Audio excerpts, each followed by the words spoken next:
Hello बच्चों, कैसे हो आप सब। उम्मीद है आप सब अच्छे होंगे बच्चों। तो आज की क्लास में हम मुगल वंश है उसका अधूरा पार्ट जो हमारा कल रह गया था बच्चों, आज हम उसको पूरा करेंगे। पिछली क्लास में बच्चों हमने अकबर तक कवर कर लिया था और जैसा कि आप जानते हैं बाबर ने जो है मुगल वंश की स्थापना की। बाबर के बाद में बच्चों अगले जो है मुगल जो है बादशाह बनते हैं, बाबर के ही बड़े पुत्र बनते हैं हुमायूं। हुमायूं के बाद में जो है हुमायूं का जो पुत्र होता है अकबर, ठीक है, जो हमीदा बानो बेगम से जो है ये होता है, हुमायूं की पत्नी होती है हमीदा बानो बेगम। तो अकबर जो है मुगल बादशाह जो है बनते हैं। अकबर के बाद में अकबर के ही जो है बेटे जहांगीर जो है, जिसका नाम जो है बचपन का क्या था, सलीम। तो बच्चों अकबर जो है कि बेटे होते हैं जहांगीर, ये जो है अकबर की मृत्यु के बाद में बनते हैं अगले जो है मुगल बादशाह। और पिछली क्लास में बच्चों हमने पढ़ा था कि 1605 ईस्वी में अकबर की जो है अतिसार जो है नामक रोग है, मतलब डिसेंट्री उनको हो जाता है और उससे फिर अकबर की मृत्यु हो जाती है 1605 ईस्वी में। फिर अगले हमारे जो है मुगल बादशाह बनते हैं जहांगीर 1605 में। 1605 से लेकर 1627 ईस्वी तक कुल जो है बच्चों 22 साल का टाइम पीरियड रहता है, ठीक है। तो 22 साल तक जो है जहांगीर मुगल जो बादशाह बनते हैं टोटल। इनका जो जन्म है जहांगीर का 1569 ईस्वी में होता है और कहाँ पे, फतेहपुर सिकरी आगरा में इनका जन्म होता है।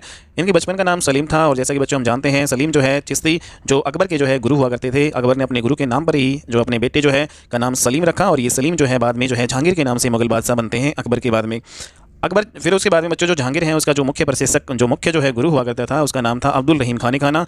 और ये अब्दुल रहीम खान खाना कौन था, ये आपका बच्चों कौन था, अकबर का संरक्षक जो हुआ करता था बैरम खान, ठीक है। तो अकबर का संरक्षक बैरम खान का पुत्र हुआ करता था कौन, अब्दुल रहीम खान खाना। तो बैरम खान का पुत्र था अब्दुल रहीम खान खाना। तो अकबर के नवरत्नों में से एक था अब्दुल रहीम खान खाना और यही जो है अकबर का जो पुत्र जहांगीर है उसके जो है मुख्य प्रशिक्षक बनते हैं। उसके बाद में बच्चों 1585 ईस्वी में जो है सलीम का जो है विवाह होता है मानबाई से। तो सलीम कौन है, जहांगीर को ही सलीम कहा जाता है। तो इनका जो विवाह 1585 ईस्वी में मानबाई से होता है। और मानबाई कौन थी बच्चों, मानबाई जो है ये अकबर की जो पत्नी हुआ करती थी उसके भाई होते थे भगवान दास। तो अकबर की पत्नी जो है उसके जो भाई थे, पत्नी के भाई थे, अकबर की पत्नी के भाई भगवान दास है, उसकी पुत्री हुआ करती थी मान बाई। और इसी भगवान दास के पुत्र भी हुआ करते थे मान सिंह। मान सिंह कौन था, ये अकबर के नवरत्नों में से एक था। अकबर का जो है बच्चों सेनापति हुआ करता था मान सिंह। और जो मान बाई है ये कौन थी, भगवान दास की जो है पुत्री हुआ करती थी, ठीक है। तो एक प्रकार से जो है अकबर की जो पत्नी हुआ करती थी उसकी जो है भतीजी जो है ये हम कह सकते हैं। तो उसकी भतीजी और भतीजा ये मान सिंह थे, ठीक है बच्चों। तो ये हमें ध्यान में रखना है। तो इसी मानबाई के साथ फिर विवाह होता है जहांगीर का और इसी मानबाई से फिर एक जो है जहांगीर का जो सलीम है उसका एक पुत्र होता है जिसका नाम है खुसरो। तो खुसरो जो है जो किसका पुत्र है बच्चों, जहांगीर का। और इनकी जो है जहांगीर की पत्नी मानबाई होती है और जहांगीर की आदतों से परेशान होकर फिर बाद में ये मानबाई है वो आत्महत्या भी कर लेती है, ठीक है। फिर अगले ही जो है बच्चों 1585 में पहली शादी ये करते हैं। फिर उसके बाद में नेक्स्ट जो है अगले ही 3 साल में 1588 ईस्वी में जगत जो है गोसाई होती है, जोधाबाई से इनका विवाह होता है, ठीक है। तो जहांगीर फिर विवाह कर लेते हैं 1588 ईस्वी में जोधाबाई से। और जोधाबाई कौन थी, ये जो है राजस्थान में एक राजा हुआ करता थे, जोधपुर या मारवाड़ के जो राजा हुआ करते थे उदय सिंह, उनकी पत्नी हुआ करती थी जोधाबाई। तो बच्चों 1588 में फिर जोधाबाई से विवाह करते हैं और फिर बाद में जो है जहांगीर को एक पुत्र जो है की प्राप्ति होती है जो खुर्रम जो है इनका बेटा होता है। तो खुर्रम बेटा होता है बच्चों जोधाबाई से। और जो खुसरो जो है, खुसरो बच्चों जो होता है बेटा किसका, मानबाई का। तो मानबाई और जोधाबाई दोनों ही क्या थी, जहांगीर की पत्नी थी। जोधाबाई से खुर्रम होता है और मानबाई से खुसरो जो होता है। और बच्चों यही जो खुसरो जो होता है फिर आगे चलकर जो मुगल बादशाह बनता है अगला जहांगीर के बाद में, ठीक है। तो जहांगीर जो है का पुत्र जो है खुर्रम फिर शाहजहां के नाम से अगले बादशाह बनते हैं। तो 1606 ईस्वी में बच्चों क्या होता है, 1606 ईस्वी में खुसरो का विद्रोह होता है और ये किसके खिलाफ होता है, अपने ही पिता जहांगीर के खिलाफ जो है खुसरो 1606 ईस्वी में विद्रोह करते हैं। और इस विद्रोह में जो है गुरु अर्जुन देव है इन्होंने मदद की थी।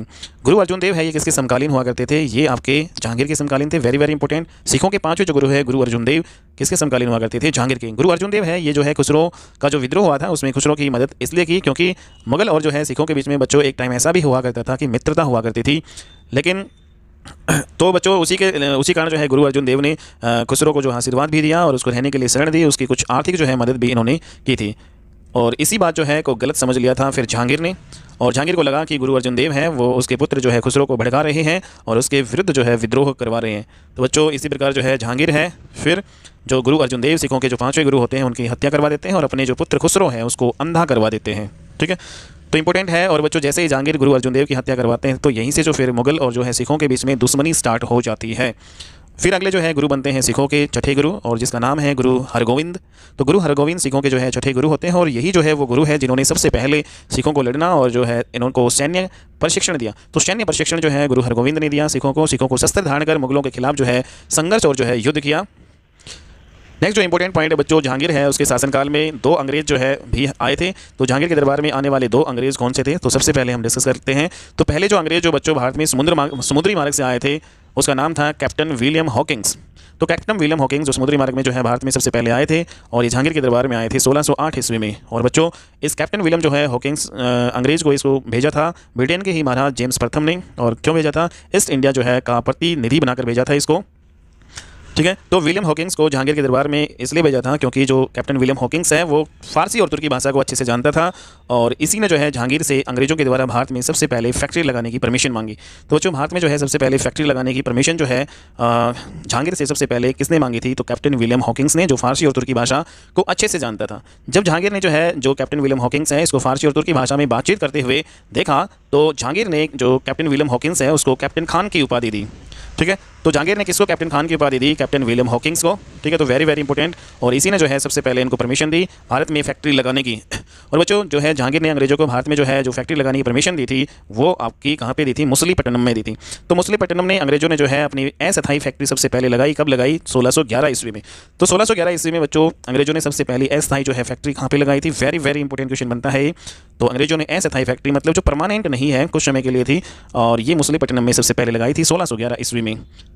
फिर बच्चों अगले ही जो है नेक्स्ट जो है 2 ईयर में 1613 में फिर अंग्रेजों ने सबसे पहली जो स्थायी जो फैक्ट्री है वो सूरत में स्थापित की। तो ये वेरी भी इंपॉर्टेंट क्वेश्चन है। तो सबसे पहले जो स्थायी जो फैक्ट्री है वो सूरत में स्थापित की, कब की? 1613 ईस्वी में। और जो अस्थायी फैक्ट्री है वो मछलीपट्टनम में 1611 में स्थापित की थी, ठीक है। तो सूरत में जो फैक्ट्री स्थापित की ये परमानेंट जो है फैक्ट्री जो है थी। दूसरा जो ब्रिटिशर्स की अगर बात करें जो जहांगीर के दरबार में आया था वो सर टॉमस रो था। और ये कब आया था? 1615 ईस्वी में आया था।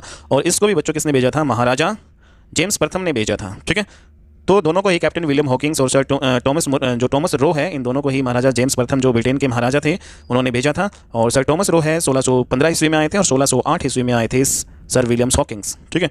तो वेरी इंपॉर्टेंट क्वेश्चन है बच्चों ये आपका। नेक्स्ट जो है हम बात करते हैं जहांगीर है वो अपनी न्याय की जंजीर के लिए बहुत ज़्यादा प्रसिद्ध हुआ करता था और इन्होंने जो है 12 घोषणाएं करवाई। तो इनकी न्याय की जो जंजीर के बारे में क्या कहते हैं बच्चों कि जहांगीर के पास एक जो है जंजीर हुआ करती थी और ऐसा माना जाता है कि बहुत सारी जो है इसमें घंटियां लगी होती थी जिसे न्याय की जंजीर कहा जाता है। और इस जंजीर को जहांगीर ने आगरा के किले के बाहर लगवाया था और ये घोषणा करवाई थी यदि किसी व्यक्ति को न्याय चाहिए तो वो किसी भी वक्त जो है आकर न्याय की जंजीर में जो घंटियां लगी होती थी उसको बजा सकता है, चाहे आधी रात ही का समय क्यों न हो। और आगरा के किले जो है उसके लिए जो है खोल दिए जाएंगे और आधी रात को ही दरबार खोलकर उसके लिए जो है न्याय किया जाएगा। तो ये जो है जहांगीर की जो है जंजीर हुआ करती थी। और जहांगीर जो है द्वारा मुगल वंश में सबसे जो पहले तंबाकू पर जो बैन किया गया था, तंबाकू पर प्रतिबंध जो है लगाया था, वो सबसे पहले मुगल वंश में तंबाकू पर जो है प्रतिबंध या बैन लगाने वाला जो है मुगल बादशाह कौन था? जहांगीर सबसे पहले था। हालांकि बच्चों खुद अफीम और जो है शराब का ये शौकीन हुआ करता था। और तंबाकू की जो खेती भारत में सबसे पहले जो है पुर्तगालियों ने की थी। तो भारत में सबसे पहले तंबाकू की खेती किन्होंने की थी बच्चों? तो भारत में सबसे पहले तंबाकू की खेती की थी पुर्तगालियों ने। तो इंपॉर्टेंट क्वेश्चन है। जहांगीर के द्वारा जो है दशहरा और दिवाली पर जुआ खेलने की छूट दी गई थी गैर मुसलमानों को। तो जो गैर मुसलमान है उनको दिवाली और दशहरा पर छूट दी गई थी जुआ खेलने की। सबसे पहले किसने दी थी? जहांगीर ने।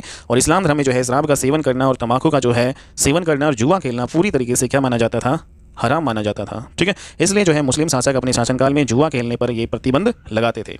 तो जहांगीर द्वारा जो है करवाई गई 12 घोषणाएं, जिसे क्या कहा जाता है? इन 12 घोषणाओं को कहा जाता है आईने जहांगीरी।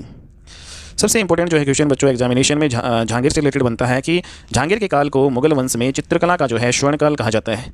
तो मुगल वंश में चित्रकला का जो स्वर्णकाल जो है किसके शासनकाल को कहा जाता है? तो जहांगीर के शासनकाल को। इंपॉर्टेंट क्वेश्चन है।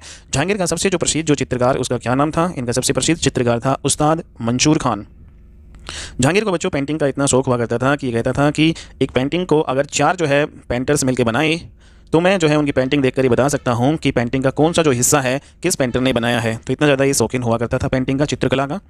नेक्स्ट जो इंपॉर्टेंट जो है बात हम करें 1611 ईस्वी में जहांगीर ने फिर मेहरुनिसा से विवाह किया। बच्चों हमने देखा था कि 1585 ईस्वी में जो है जहांगीर ने विवाह किया सबसे पहले और फिर 1588 में किया, ठीक है।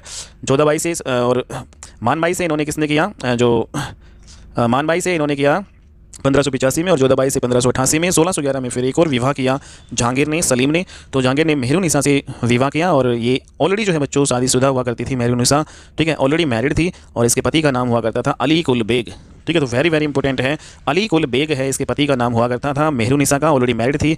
तो 1611 ईस्वी में जहांगीर जो है मेहरुनिसा से शादी करता है, ठीक है। और अली कुली बेग है जो एक शेर अफगान होता था, ठीक है। तो अली कुली बेग था शेर अफगान इसको कहा जाता था। तो बच्चों मेहरुनिसा से विवाह करके जहांगीर ने इसे नूरजहां की उपाधि दी। तो वेरी वेरी इंपॉर्टेंट है बच्चों। तो नूरजहां कौन थी? मेहरुनिसा, ठीक है। और ये ऑलरेडी मैरिड थी और जहांगीर ने इनसे विवाह किया 1611 ईस्वी में। और मुगलों में सबसे जो है प्रसिद्ध रानी हुआ करती थी नूरजहां, ठीक है। नूरजहां का मतलब, नूर का मतलब होता है रोशनी, जहां में संसार की रोशनी कहा जाता है नूरजहां। ठीक है बच्चों, इसका शाब्दिक अर्थ है। और सबसे जो है मुगलों में प्रसिद्ध रानी कौन हुआ करती थी? नूरजहां। तो बच्चों जहांगीर के शासनकाल में जितने भी राजनीतिक जो फैसले हुआ करते थे, जो भी राजनीतिक मुहर जो है लगानी होती थी, तो वो सारे के सारे जो है नूरजहां के पास जो है ये ताकत होती थी, इनके पास सारी अथॉरिटी थी। जो भी राजनीतिक और जो भी मुहर वाले जो काम थे, सारी की सारी अथॉरिटी है वो किसके पास थी? नूरजहां के पास थी, मेहरुनिसा के पास थी। 1617 ईस्वी में क्या होता है बच्चों? जहांगीर अपने जो है सन खुर्रम को अहमदनगर अभियान पर भेज देता है। तो इंपॉर्टेंट है, खुर्रम है उसको कहाँ पे भेज देता है? अहमदनगर अभियान। तो दक्कन भारत में पड़ता है बच्चों अहमदनगर अभियान। यहाँ पे खुर्रम को 1617 ईस्वी में जो है जहांगीर अपने बेटों को भेजता है और इससे जो है अभियान में अहमदनगर को मुगल साम्राज्य जो है में ये मिला लेता है और जहांगीर जो है इस जो खुर्रम को फिर क्या कहता है? शाहजहां की उपाधि देता है। ठीक है, तो अहमदनगर अभियान पे जो है 1617 में जो है खुर्रम को भेजा जाता है और खुर्रम फिर इस अभियान में जीतते हैं और जीतने के बाद फिर जहांगीर है खुर्रम को जो है उपाधि देते हैं शाहजहां, शाहजहां की उपाधि देते हैं बच्चों अहमदनगर अभियान में। तो वेरी वेरी इंपॉर्टेंट। तो किस अभियान के दौरान जो है खुर्रम है को शाहजहां की उपाधि दी जहांगीर ने? तो 1617 के अहमदनगर अभियान में। तो वेरी वेरी इंपॉर्टेंट क्वेश्चन बच्चों। नेक्स्ट जो आपका इंपॉर्टेंट बनेगा 1627 ईस्वी में जो है जहांगीर की मृत्यु हो जाती है लाहौर में। और फिर बच्चों जहाँ पे इसकी मृत्यु होती है वहीं पर जो है इनका मकबरा बना दिया जाता है। तो जहांगीर का मकबरा, जहांगीर का जो टॉम्ब है वो कहाँ पे है? लाहौर के शहादरा में। तो लाहौर के शहादरा में जहांगीर का जो है मकबरा है। और जहांगीर ने अपनी जो आत्मकथा जो है ऑटोबायोग्राफी लिखी किस भाषा में? तुर्क भाषा, जिसको चगताई भाषा भी कहते हैं, जिसका नाम है तुझके जहांगीरी या फिर जहांगीरनामा। तो जहांगीर की जो आत्मकथा ऑटोबायोग्राफी तुर्क भाषा चगताई भाषा में, जिसका क्या नाम है? तुझके जहांगीरी या फिर जहांगीरनामा। तो वेरी वेरी इंपॉर्टेंट क्वेश्चन बच्चों। 1627 में इनकी मृत्यु होती है और आगे फिर जो है जहांगीरनामा है उसको कंप्लीट किया जाता है मोतबिंद खान के द्वारा। ठीक है बच्चों, तो जो जहांगीर है उनकी आत्मकथा को फिर कंप्लीट जो कौन करवाते हैं? मोतबिंद खान द्वारा। ठीक है, तो बच्चों मुगल साम्राज्य में जो है दो इंपॉर्टेंट बादशाह हुए हैं जिन्होंने अपनी आत्मकथा ऑटोबायोग्राफी लिखी है। पहले आपके बाबर हैं जिन्होंने बाबर की आत्मकथा ऑटोबायोग्राफी जिसको हम बोलते हैं बाबरनामा, और जहांगीर है इसकी ऑटोबायोग्राफी तुझके जहांगीरी या फिर जहांगीरनामा। ठीक है, तो पीछे जो है नामा बड़े लगाएंगे। तो जहांगीरनामा और बाबरनामा ये इनकी ऑटोबायोग्राफी थी जो जिन्होंने खुद लिखी थी। हालांकि बच्चों जहांगीर की जो ऑटोबायोग्राफी है बाद में कंप्लीट किसने करवाई थी? मोतबिंद खान ने करवाई थी। जहांगीर के बाद जो है इसका पुत्र फिर खुर्रम जो शाहजहां के नाम से फिर अगला मुगल बादशाह बनता है। तो वेरी वेरी इंपॉर्टेंट है बच्चों। अब इसके बाद में कुछ इंपॉर्टेंट पॉइंट हम देख लेते हैं जो आपके जहांगीर है उससे रिलेटेड। नूरजहां जिसको जो है मेहरुनिसा कहते थे, ठीक है, ऑलरेडी शादीशुदा थी और इनसे जो है विवाह करते हैं जहांगीर। नूरजहां जो होती थी बच्चों इसका एक पिता हुआ करता था जिसका नाम है गयास बेग। तो नूरजहां के पिता का नाम क्या था? गयास बेग। इसे जहांगीर द्वारा एतमाद-उद-दौला की उपाधि दी गई थी। तो जहांगीर के पिता गयास बेग को जहांगीर ने किसकी उपाधि दी थी? एतमाद-उद-दौला की उपाधि। और एतमाद-उद-दौला का मकबरा कहाँ पे है? आगरा में है। और इसका निर्माण किसने करवाया था? मेहरुनिसा ने। वेरी इंपॉर्टेंट क्वेश्चन बनता है। तो नूरजहां के पिताजी का नाम जो है गयास बेग और या फिर कह सकते हैं एतमाद-उद-दौला है, इसकी उपाधि दी गई। और एतमाद-उद-दौला का जो मकबरा है वो आगरा में है जिसका निर्माण करवाया था नूरजहां ने। और बच्चों जो है नूरजहां की जो माता होती है उन्होंने क्या किया था? इसका जो है नाम है नूरजहां की माता का नाम असमत बेगम हुआ करता था। इन्होंने गुलाब की जो पंखड़ियों से इत्र बनाने का आविष्कार जो है किया था। तो वेरी इंपॉर्टेंट। तो असमत बेगम ने गुलाब की पंखड़ियों से क्या किया था? इत्र बनाना जो है का आविष्कार किया था। और असमत बेगम कौन थी? नूरजहां है उसकी माता जी हुआ करती थी। इतिहासकार बच्चों मानते हैं कि जहांगीर की मृत्यु जो है बहुत अधिक शराब पीने की वजह से तबियत बिगड़ने के कारण जो है लाहौर में हो गई थी। और जिस समय जहांगीर की मृत्यु हुई थी उस समय मुगल साम्राज्य का जो प्रशासन इसकी पत्नी नूरजहां संभाल रही थी। तो इंपॉर्टेंट है, सारी जो अथॉरिटी है, राजनीतिक फैसले जो भी हैं मोहर वाले, सारी जो है नूरजहां के अंडर में थे। तो नूरजहां जो है इस टाइम संभाल रही थी सारा प्रशासन को। एक जो है नूरजहां से इंपॉर्टेंट इसकी माता के बारे में हो गया। पिता इसके जो भाई का नाम होता था आसफ खान। तो नूरजहां है उसके भाई का नाम क्या था? आसफ खान। और आसफ खान जो इसके भाई की एक बेटी हुआ करती थी अर्जुमंद बानो बेगम। तो अर्जुमंद बानो बेगम है बच्चों, यही मुमताज़ महल होती थी। और इसी मुमताज़ महल जो है ये कौन थी? ये शाहजहां की बाद में पत्नी बनती है। ठीक है, तो इंपॉर्टेंट है। तो नूरजहां जो है कि एक प्रकार से बच्चों ये क्या होती थी? भाई की बेटी हुआ करती थी। और मतलब नूरजहां की मुमताज़ महल कौन होती थी? नूरजहां की ये थी भतीजी हुआ करती थी। ठीक है, तो इंपॉर्टेंट है नूरजहां के भाई का नाम आसफ खान। और आसफ खान है उसकी अर्जुमंद बानो बेगम जो है इसका पिता था। ठीक है, मुमताज़ महल का ही नाम क्या है? अर्जुमंद बानो बेगम। इंपॉर्टेंट। तो आसफ खान है वो एक प्रकार से बच्चों क्या हुआ? शाहजहां या खुर्रम का क्या हुआ करता था? ससुर हुआ करता था, जो खुर्रम को बिल्कुल भी पसंद नहीं करता था। तो जब जहांगीर की मृत्यु जो है लाहौर में होती है तो उस समय शाहजहां जो है मतलब जो खुर्रम है जिसका इसके बचपन का नाम है, तो शाहजहां उस टाइम कहाँ पे था? अहमदनगर जो है दक्कन का सूबेदार हुआ करता था। और जब लाहौर से इसे जो है जहांगीर की मृत्यु की खबर जब इसको पहुंचती है तो बच्चों यहाँ पे क्या होता है कि यहाँ पे एक षड्यंत्र रचा जाता है। जब नूरजहां ने जो है जहांगीर से विवाह किया था तो ऑलरेडी जो है बच्चों इसकी एक पुत्री भी हुआ करती थी। और उसका जो है इसकी पुत्री का विवाह कर दिया जाता है। जहांगीर का सबसे छोटा बेटा हुआ करता था शहरयार। तो नूरजहां की पुत्री ही हुआ करती थी और जहांगीर का सबसे एक छोटा बेटा था शहरयार। ठीक है, इससे जो है शादी कर दी जाती है।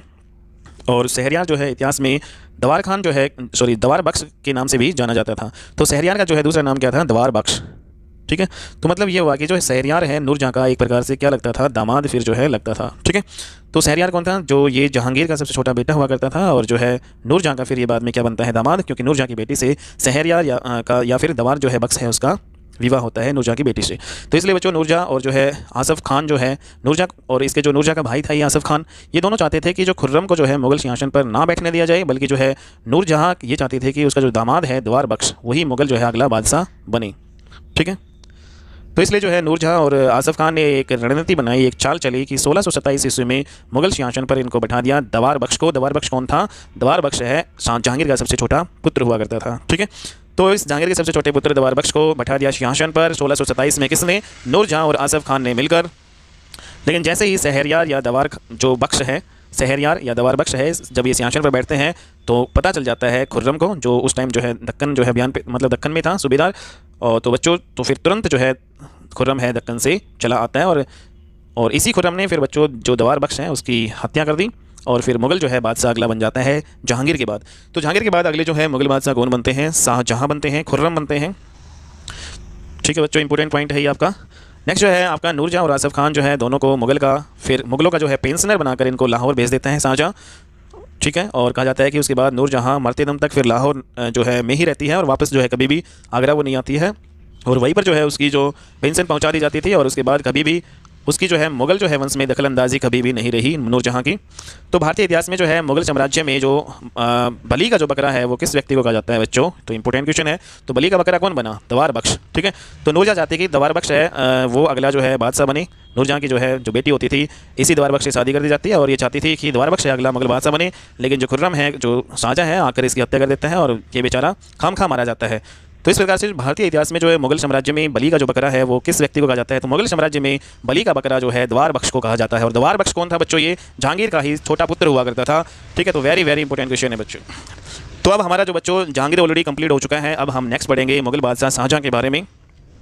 तो जैसा कि हम जानते हैं कि बच्चों 1627 में जहांगीर की मृत्यु हो जाती है, फिर उसके बाद में अगले मुगल बादशाह जो बनते हैं आपके 1627 में शाहजहाँ, और 1627 से लेकर 1658 ईस्वी तक ये मुगल बादशाह रहते हैं, और बच्चों कुल मिलाकर ये 31 ईयर तक आपके रहते हैं मुगल बादशाह शाहजहाँ।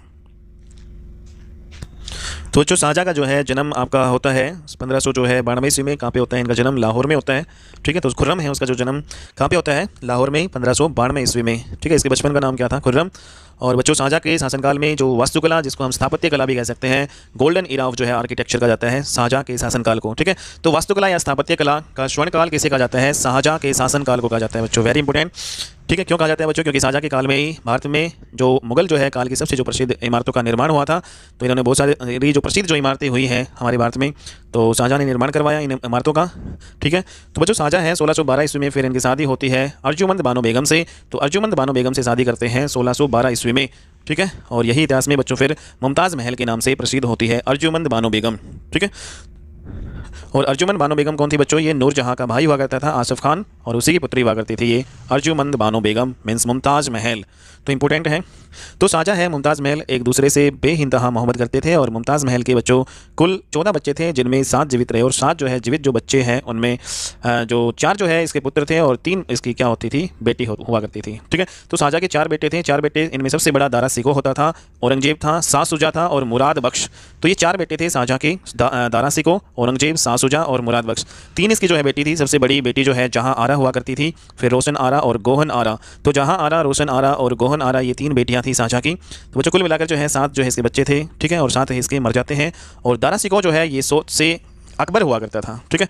तो दारा सिको जो है इसकी सोच बिल्कुल अकबर की तरह होती थी, इसलिए जो है दारा सिको है उसको लघु अकबर भी कहा जाता है। तो इस दारा सिको को क्या कहा जाता है, लघु अकबर, क्योंकि अकबर की तरह जो है इसकी सोच हुआ करती थी, इसलिए इसको लघु अकबर भी कह दिया जाता था।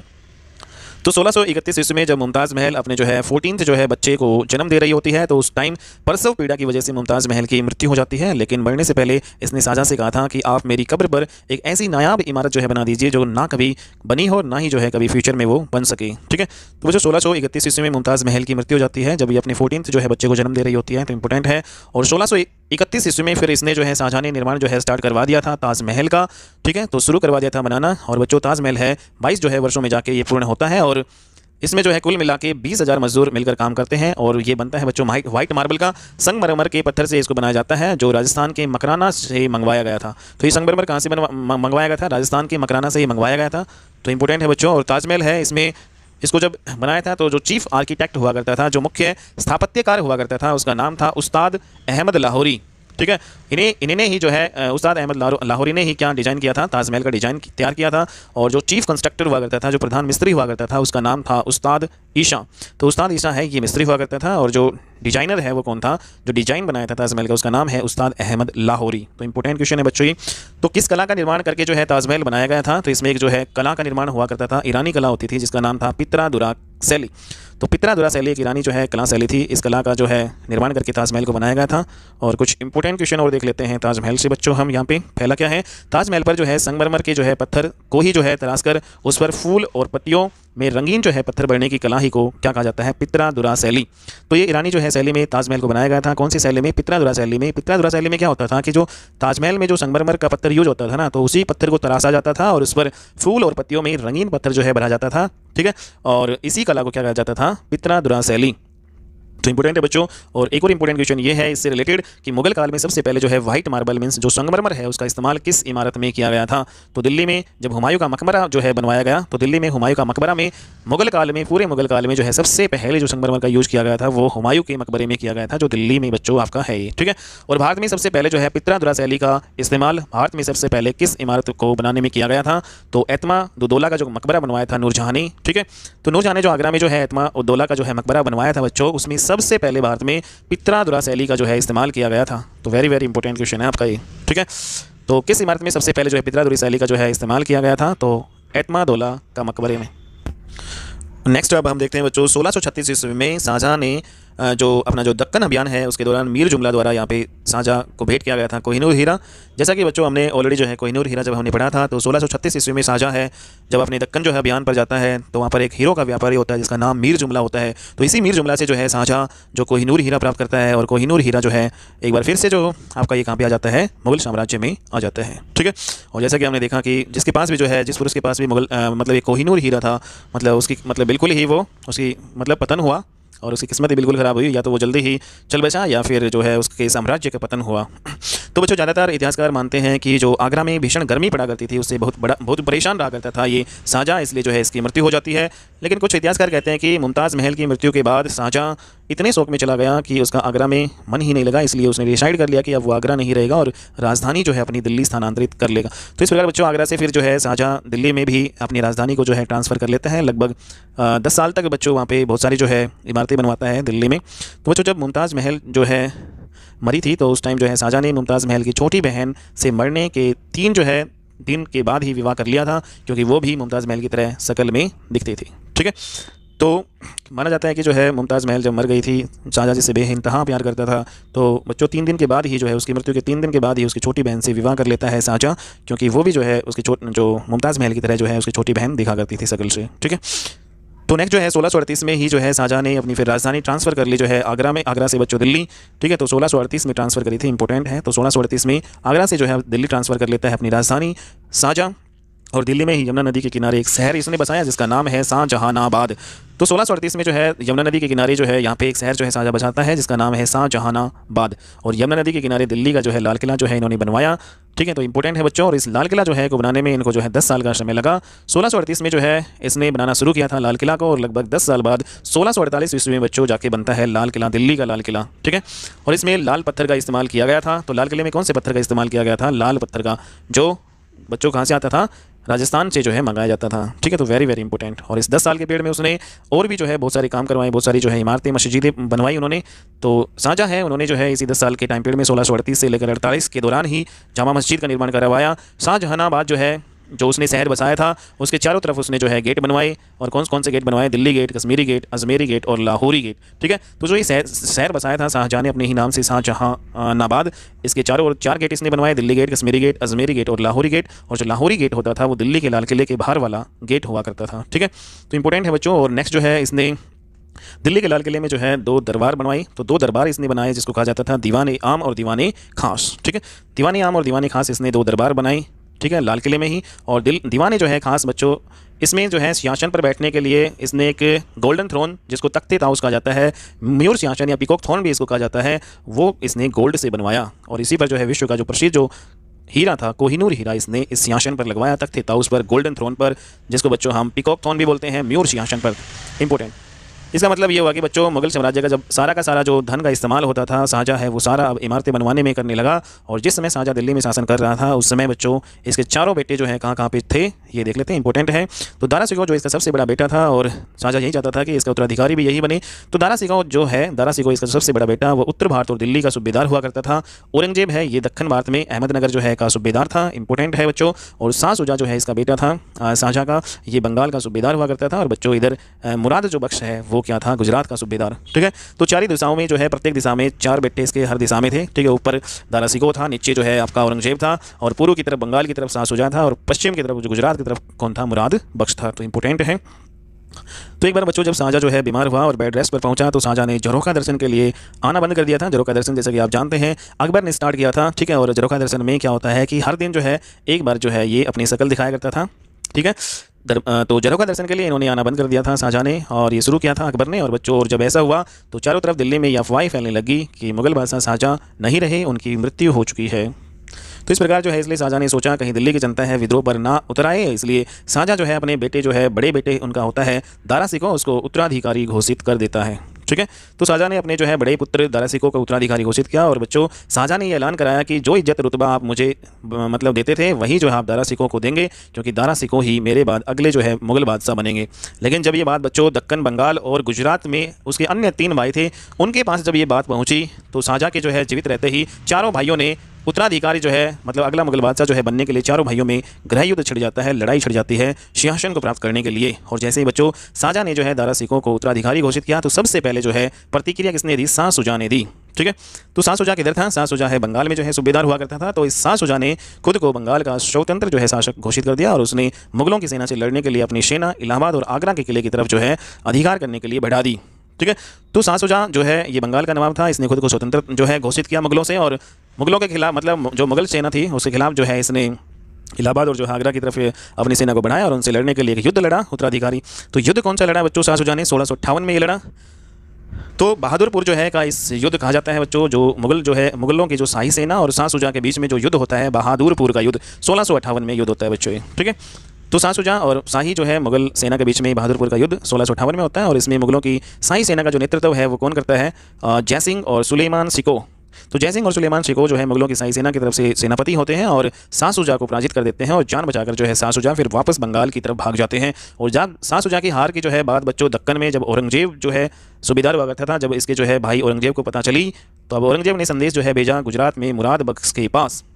तो गुजरात में कौन था जो है सूबेदार, मुराद बख्श था। ठीक है, इसी का भाई। तो इसने सूचना पहुंचाई औरंगजेब ने मुराद बख्श के पास कि यदि हम अलग अलग मुगलों की जो है शाही सेना से मुकाबला करेंगे तो डेफिनेटली हमारी हार होगी, और हमें उनके जो है खिलाफ जो है अपनी संगठित जो है मतलब सेना मिलकर जो है आक्रमण करना होगा। तो अब जो है औरंगजेब और उसका जो भाई जो गुजरात में है, तो दोनों जो है प्लानिंग करते हैं। तो औरंगजेब ने कहा कि जब मैं भारत का मुगल बादशाह बनूंगा तो मैं वादा करता हूं कि उत्तर जो है भारत की जितनी भी जागीदारी हैं जो जागीरें हैं वो मैं तुम्हें दूंगा, और मुगलों के राजस्व का 1/3 जो हिस्सा मैं तुम्हें दूंगा। और बच्चों, जब मुराद बख्श और औरंगजेब दोनों की सेना एक हो गई, तो दोनों ये भाई हैं, इन्होंने जो है मिलकर, और बच्चों ये बढ़ते हैं आगरा जो है की तरफ, और दोनों की एकजुट सेना ने जो है बढ़ना शुरू किया आगरा की तरफ। और फिर 1658 ईस्वी में ही बच्चों फिर से जो है इन्हीं के जो है शाहजहाँ के बेटों ने ही धर्मत का जो है युद्ध किया। और धर्मत का युद्ध है ये मुगलों की शाही सेना और संगठित सेना जो है किसकी, औरंगजेब और मुराद बख्श, ये दोनों भाई थे। तो औरंगजेब और मुराद बख्श दोनों भाई, ठीक है, इन्होंने मिलकर मुगलों की शाही सेना के साथ धर्मत का युद्ध किया 1658 में। और इसमें मुगलों का नेतृत्व जो है इस धर्मत का युग में किसने किया था, कासिम खान ने। और जोधपुर का राजा हुआ करता था जसवंत सिंह। तो कासिम खान और जो है जसवंत सिंह मुगलों की शाही सेना की तरफ से थे, और जो बच्चों दूसरी तरफ औरंगजेब और मुराद बख्श थे। ठीक है, मिलकर इन्होंने धर्मत का युद्ध लड़ा 1658 ईस्वी में। और नतीजा क्या रहा फिर इस युद्ध का, इस युद्ध में मुगलों की शाही सेना पराजित हो गई और बुरी तरह से। और बच्चों जोधपुर का जो राजा था जसवंत सिंह, ठीक है, जो मुगलों की शाही सेना की तरफ से जो है नेतृत्व कर रहा था, वो पीठ दिखाकर भाग गया।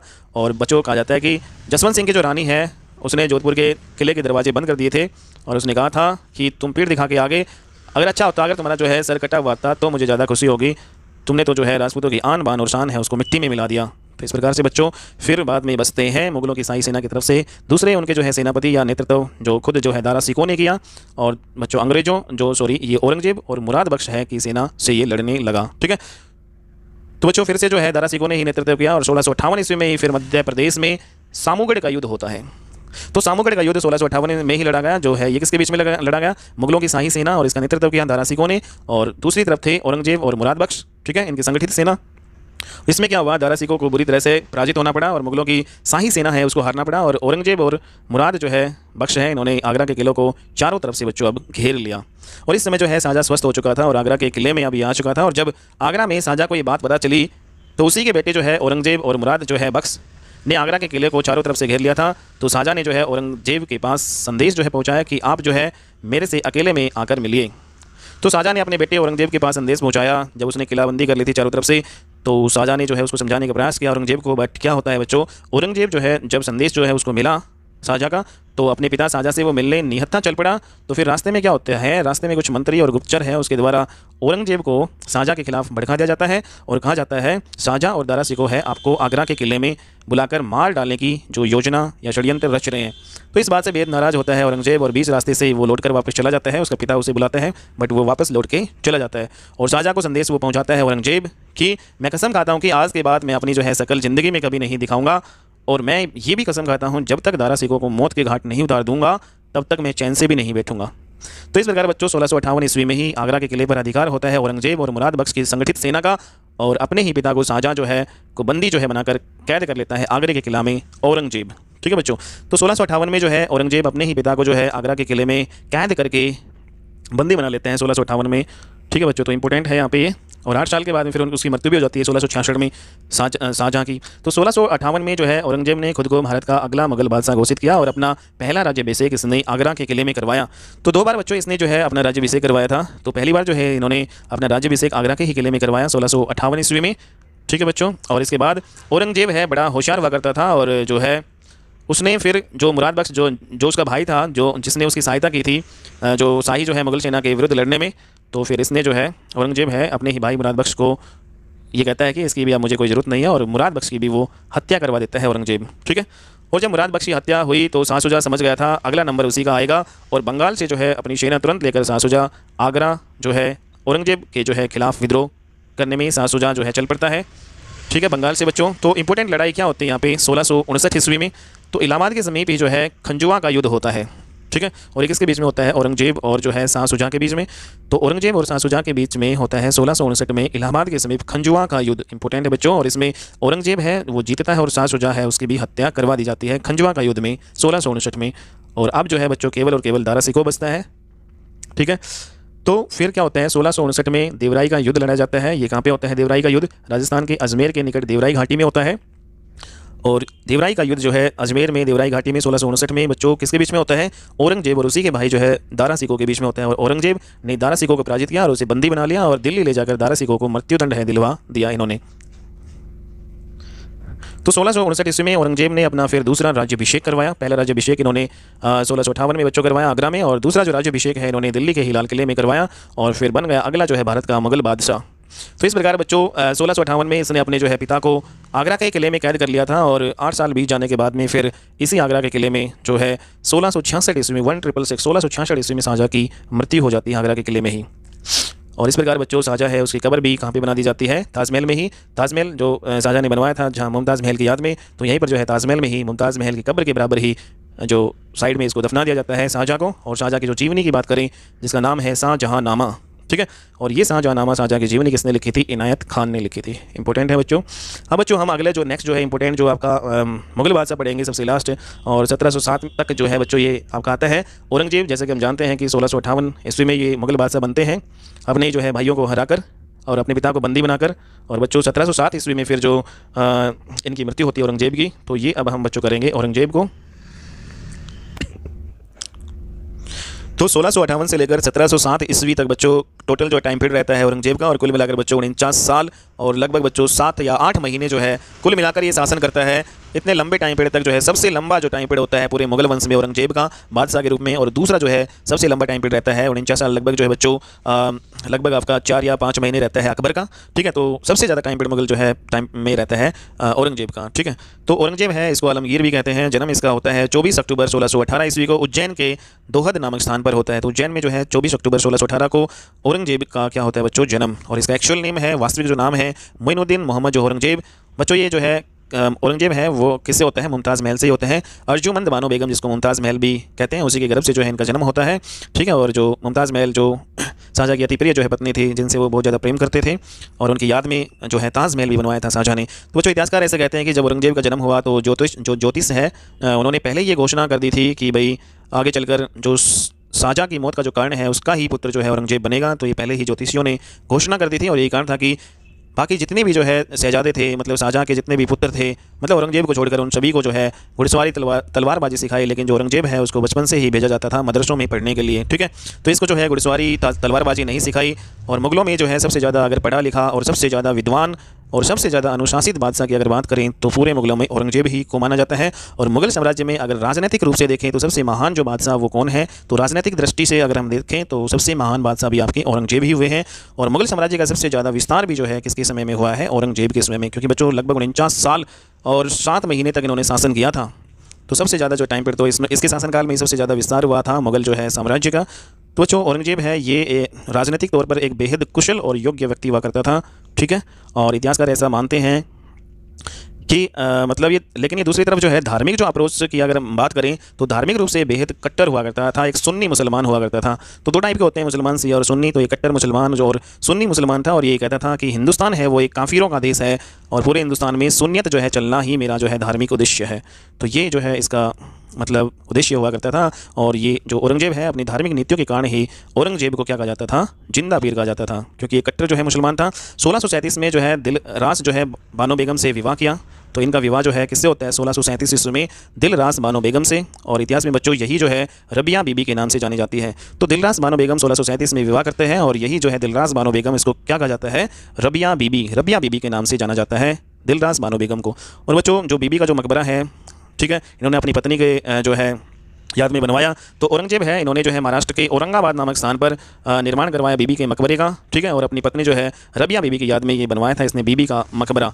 तो बीबी का मकबरा इसे जो है हूबहू बच्चों ताजमहल की कॉपी करके संगमरमर से बनाया गया था, लेकिन जितना खूबसूरत ताजमहल जो है बनकर तैयार हुआ था उतना ही बदसूरत बना था ये बीबी का मकबरा। ठीक है, तो इसलिए जो बच्चों औरंगाबाद में जो बीबी का मकबरा है उसी को सेकंड ताजमहल कहा जाता है, या फिर ताजमहल की बदसूरत नकल वाला जो मकबरा है वो कौन सा है, बीबी का मकबरा। तो ताजमहल की बदसूरत जो है नकल वाला जो मकबरा कहा जाता है इसको सेकंड ताजमहल भी कहा जाता था। ठीक है, तो औरंगजेब ने चाहता था कि एकदम जो है ताजमहल जैसा बनाए, लेकिन ये बहुत ज़्यादा मतलब बदसूरत बना फिर ये बीबी का मकबरा। ठीक है, तो बच्चों कहाँ पे बीबी का मकबरा, औरंगाबाद महाराष्ट्र में आपका ये पड़ता है। तो वेरी इंपॉर्टेंट, औरंगजेब ने बनवाया था। तो शाहजहाँ के शासनकाल में औरंगजेब है दक्कन का सूबेदार हुआ करता था, ये हम ऑलरेडी डिस्कस कर चुके हैं। और बच्चों औरंगजेब ने तम्बाकू और जुआ पर पूरी तरह से प्रतिबंधित किया था, बैन किया था। ठीक है, तम्बाकू और जुआ पर। लेकिन बच्चों 2 समुदाय ऐसे हुआ करते थे जो मुगलों से हमेशा संघर्ष करते थे। उत्तर भारत में तो जो है सिख समुदाय हमेशा मुगलों से संघर्ष करता रहता था, और दक्षिण भारत में जो मराठा जो साम्राज्य है वो हमेशा क्या करता रहता था, मुगलों से संघर्ष करता रहता था। तो औरंगजेब के ही समकालीन जो है हुए हैं छत्रपति शिवाजी महाराज जी। तो किसके समकालीन थे आपके छत्रपति शिवाजी महाराज। मराठा जो है छत्रपति शिवाजी महाराज औरंगजेब के ही समकालीन हुए हैं। जहाँ बच्चों एक तरफ जो है औरंगजेब ने उत्तर भारत में मतलब पूरे जो भारत में सुन्नियत चलवाने के लिए कहा था, वही दूसरी तरफ जो है औरंगजेब के विरुद्ध संघर्ष जो है किया मराठा जो है साम्राज्य ने। ठीक है, और शिवाजी ने जो है भी बच्चों कसम खाई थी कि जितना नुकसान हिंदू धर्म का औरंगजेब पहुंचाने की कोशिश करेगा वो उतनी ही जो है उसका संरक्षण करेगा और उतना ही हिंदू धर्म का वो प्रचार करेगा। ऐसी कसम खा रखी थी शिवाजी महाराज, मराठा जो है छत्रपति शिवाजी महाराज ने। तो छत्रपति शिवाजी जो है महाराज के द्वारा ही मराठा साम्राज्य की स्थापना की गई थी। तो वेरी इंपॉर्टेंट है बच्चों, मराठा साम्राज्य की स्थापना किसने की थी, छत्रपति शिवाजी महाराज ने। तो जो 1657 ईस्वी में मुगलों पर मराठों का जो है सबसे पहले आक्रमण होता है। तो इंपॉर्टेंट है, सबसे पहले आक्रमण 1657 ईस्वी में मुगलों का होता है, मतलब मराठों का जो है मुगलों पर।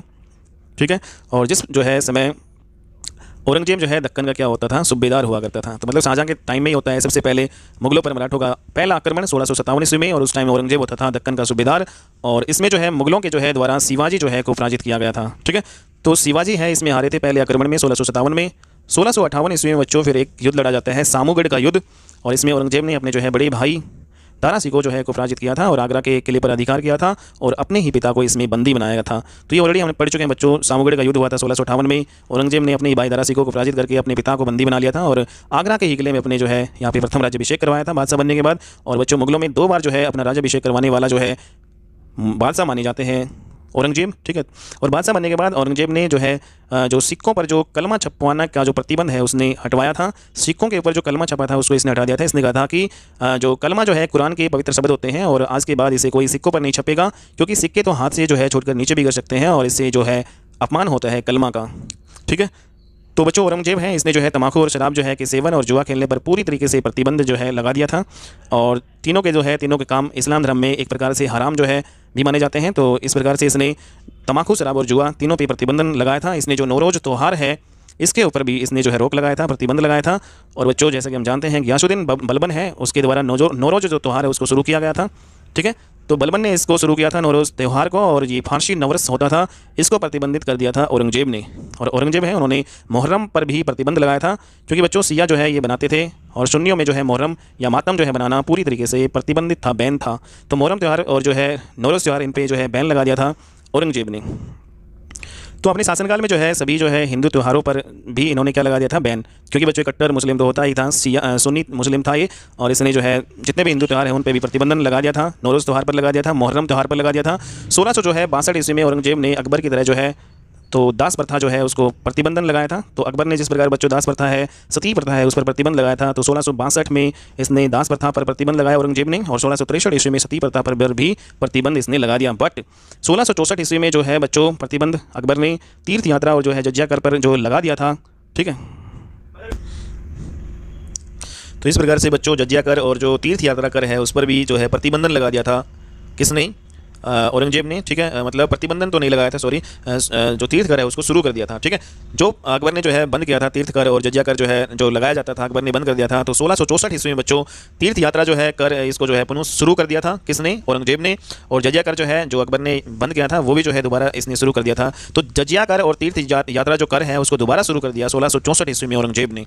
1669 ईस्वी में बच्चों 3 प्रसिद्ध जो है हिंदू मंदिरों को इसने नष्ट करवाया। 1669 में कौन कौन से हिंदू मंदिर थे?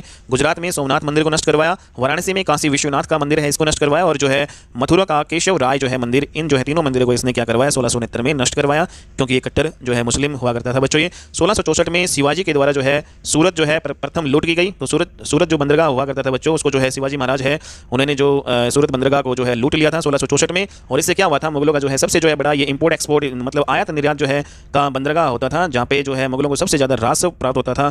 तो जब जो है शिवाजी महाराज ने इस जो है सूरत बंदरगाह को लूटा तो मुगलों को बहुत ज़्यादा भारी नुकसान हुआ था। तो बच्चों 1665 में औरंगजेब ने अपने सेनापति को भेजा और उसका नाम था जयसिंह। तो जयसिंह को जो है भेजा शिवाजी पर आक्रमण करने के लिए। तो बच्चों 1665 में जब जयसिंह ने शिवाजी पर आक्रमण किया तो उनके बीच में एक संधि हुई, और संधि का नाम क्या था, पुरंदर की संधि। तो इंपोर्टेंट है बच्चों, पुरंदर की संधि है कब हुई थी, 1665 ईस्वी में। किसके बीच में हुई थी? तो ये औरंगजेब जो है कि सेनापति हुआ करते थे जयसिंह, और जो है शिवाजी महाराज के बीच में हुई थी, मराठा जो है शिवाजी महाराज के बीच में हुई थी। और इस संधि में क्या था, इस संधि में ये था कि शिवाजी के द्वारा जितने भी जो है मुगलों के जो किले हड़प लिए थे उसने 23 किले वो मुगलों को वो वापस दे। और इसमें एक संधि और क्या थी, जयसिंह के साथ जो है मतलब इसको जो है जो शिवाजी महाराज है उसको जाना पड़ेगा और जो औरंगजेब के दरबार में उसको औरंगजेब के सामने पेश होना पड़ेगा, ठीक है। तो इस प्रकार से जयसिंह ने जो है शिवाजी को औरंगजेब के दरबार में पेश कर दिया, लेकिन औरंगजेब के द्वारा जो है शिवाजी और शिवाजी का जो बेटा होता था संभाजी महाराज, ठीक है। तो शिवाजी और संभाजी है उसको मुगलों के द्वारा उन्होंने कैद कर लिया। संधि तो हो गई थी लेकिन बच्चों धोखे से इन्होंने शिवाजी और जो है संभाजी को कैद कर लिया, और इन्हें जयपुर भवन जो आगरा में है बच्चों वहाँ पर इनको कैद कर दिया शिवाजी और इसके बेटे संभाजी को। बट कुछ समय के बाद दोनों ये यहाँ से बच निकलते हैं। और बच्चों फिर 1670 ईस्वी में फिर से जो है शिवाजी महाराज है वो सूरत पर दोबारा से जो है वहाँ पे लूटपाट कर लेते हैं बंदरगाह पे, और इसको बोलते हैं सूरत की द्वितीय जो लूट बोला जाता है 1670 ईस्वी में। 1675 में औरंगजेब ने सिखों के जो है 9वें गुरु हुआ करते थे जिसका नाम था तेग बहादुर। तो गुरु तेग बहादुर सिखों के जो है 9वें गुरु इसकी हत्या करवा देते हैं 1675 में औरंगजेब। क्यों करवाते हैं बच्चों? क्योंकि उत्तर भारत में मुगलों के ऊपर जो है बार बार सिखों के आक्रमण हो रहे थे, और दूसरी तरफ दिल्ली के लाल किले के सामने इनकी हत्या करवा दी गई थी, ठीक है। तो कहाँ पे इनकी हत्या करवाई थी? दिल्ली के लाल किले के सामने।